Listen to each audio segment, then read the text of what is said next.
Greetings, fellow mortals, it is I, your pal, Megamind, and welcome to the 4th devlog of Felid Maisonette. In this episode, I got tired of this boring old look. I'm a gamer, I don't ever want to see the light. This is why we use Discord Dark Theme.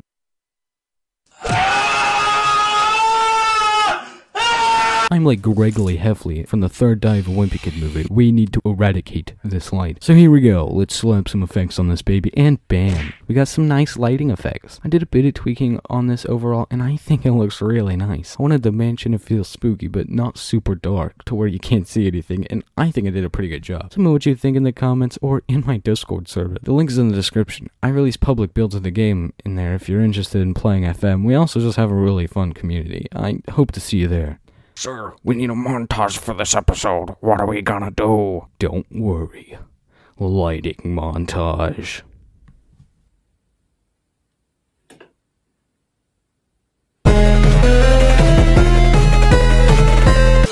Anyways, the next thing I added is 2 new cards. The first one is a big axe that locks onto enemies and plunges down onto them. If you stayed up to date with the devlogs, then this might seem a little familiar.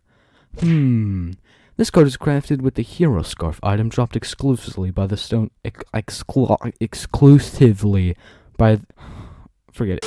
dropped exclusively by the stone soldiers, and this ability closely mimics the magic axes wielded by them.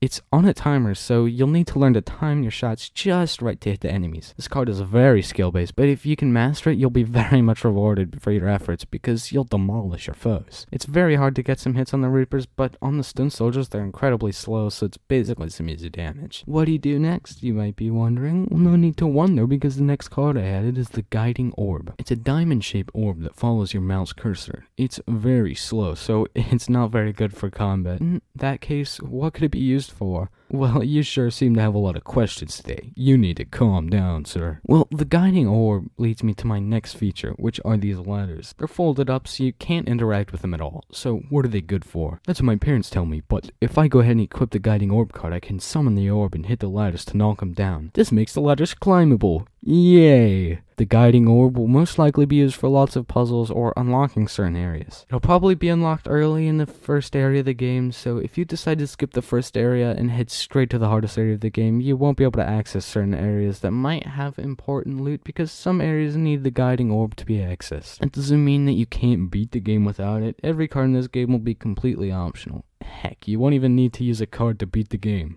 Probably. My point is, deciding on which areas of the mansion to go to first is important, so speedrunners have to plan the fastest route and make tough decisions that will impact the outcome of their run. That doesn't mean the game is completely inaccessible to new players, because there's a general path suggested by your cat companion. This obviously isn't the fastest path, but it's the best in terms of difficulty scaling, and this is probably the path that most new players will follow. That doesn't mean that you can't just completely ignore it. Now, this part coming up is spoilers for the map design of, like, this little part of the first area of the game. If you intend on playing this game at some point, if you care about this, like, if you want to play this, I would skip to the timestamp on screen, because, yeah, this is gonna spoil the surprise, and this map design will be ruined if you see this and you intend on playing this. So, for those of you who are still here, why are you watching the devlogs if you don't even want to play the game? But, I'll go ahead and continue. It doesn't mean that you can't just completely ignore it. By all means, at the start of the game, your cat companion may alert you that the way you should probably go is up. You can straight up ignore him and go down to the mansion's basement and get creamed by some hard enemies. Learning your lesson, you decide to go up after you respawn. You'll encounter this well, which has a rope you are incentivized to climb. However, you are standing on a semi-solid platform, and you know going down would probably lead to the basement with some tricky enemies, so you decide not to go down, despite your curiosity. However, a player who decided to listen to Cat Companion earlier, and went up rather than down, would encounter this, and their curiosity might just overcome them, and they might just decide to hop down. Going down the well is probably not a wise idea if you're not a programmer like me, because you'll get absolutely shreked by some hard enemies. I don't have these enemies made yet, but I have an idea of what they'll be. I think they'll be ground enemies that are made of moss that grows in the well. They will of course be specific to the basement, but it'll probably take a while before I make the basement, so this little area is just scratching the surface. I have a basic idea of how the first area of the game will go. It'll be decently small because I want players to understand the basic gameplay before they go on and take a regular area, which is pretty big and complicated. After all, I don't want to overwhelm players. Now, this seems like a good time to hand it over to me from the past to show off the current state of the game.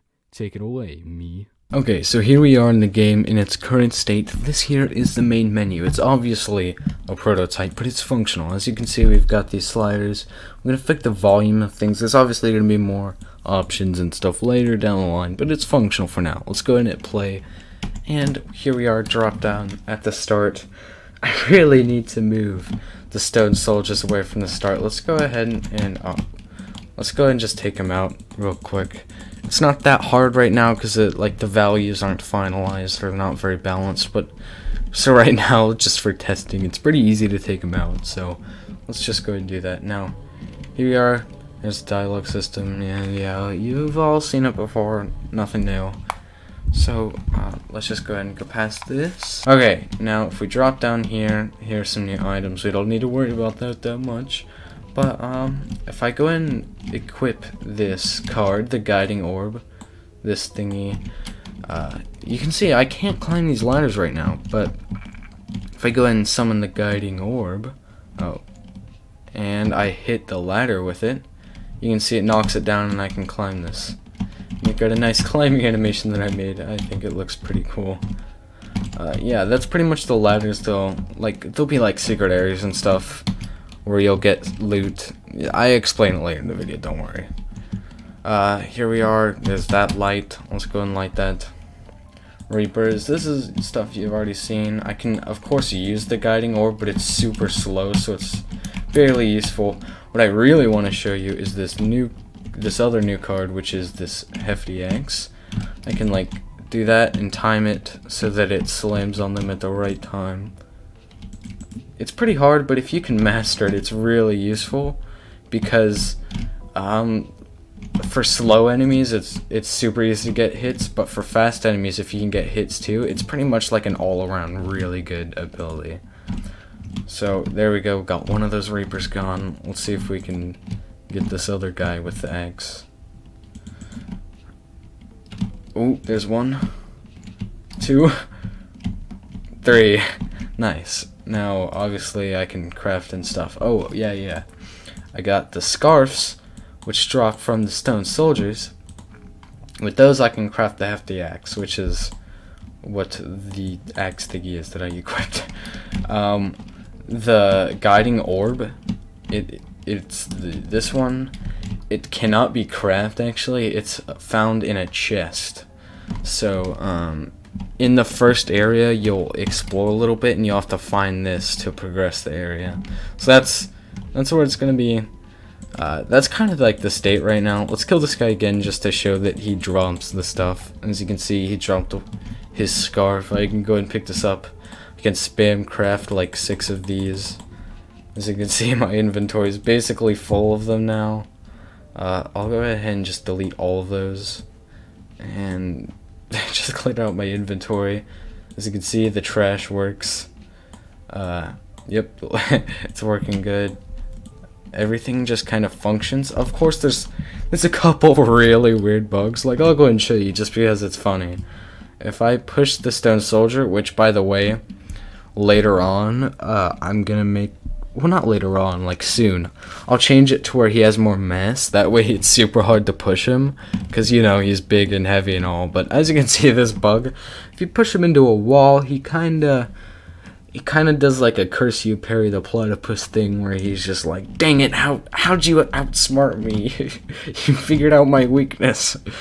My weakness is walls. And he can't damage us at all or anything. We can just go ahead and kill him.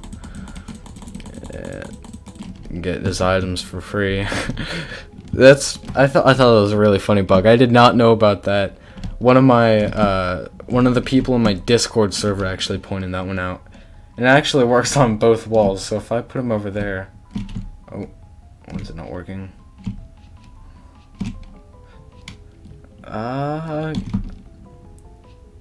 Okay, I guess it's not working anymore. It only works sometimes. I'm not sure why, but yeah, you get the idea. It's very weird. I don't understand it all. Oh no. Oh, what is that? What is that? He's like moonwalking or something. He's just levitating. Okay, now that's definitely a bug. Yeah, let's just ignore that. So pretty much that's what we've got. for now. Lighting, new cards, all that jazz. So, I'll let me from the future take it away. Thanks, me from the past. Always helpful you are. So, that's the basic idea of what's coming next. The design of the first area, cutscenes, new enemies, new cards, skills, etc. Lots of big things planned with this game, so if you're interested, make sure to join the Discord to stay up to date. Like I said earlier, the link is in the description.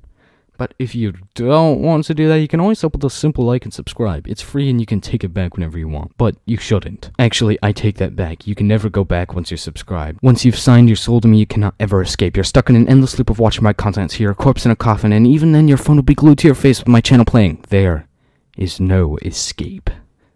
Okay, see ya. You know, you should listen to the man.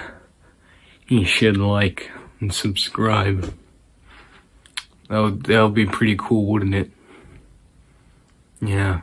Maybe even comment or share the video or tell your parents and grandparents and cousins and children if you have any. Just do everything. You have to do everything.